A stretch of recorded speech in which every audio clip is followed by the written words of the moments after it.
Previously, we learned about GUIs using PyQT. Now let's implement it.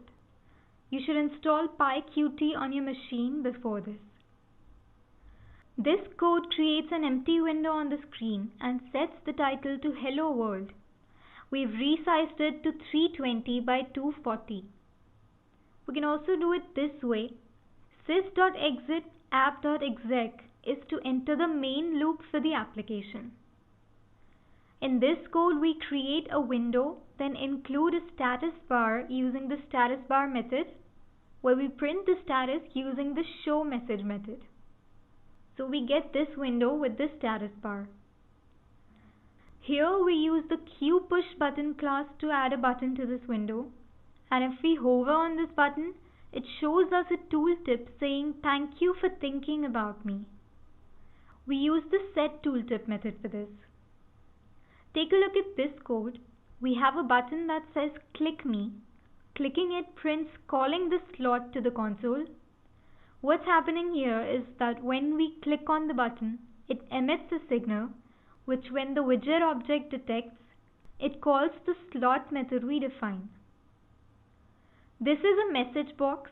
It asks us whether we like cookies, and the title of this window is Hello.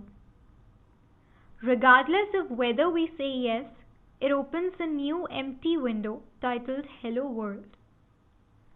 This code creates a text box, an empty text box. Let's type in Ayushi and click the button. It asks for confirmation. Click OK, and now it has replaced the text box's contents with ellipses. We use the setText method for this.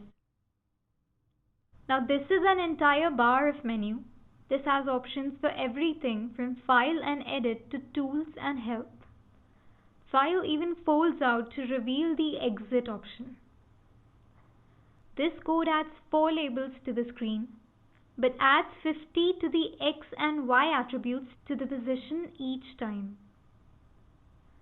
This creates an input dialog, one that takes in a float value. Let's get it down to 7.0, then click OK.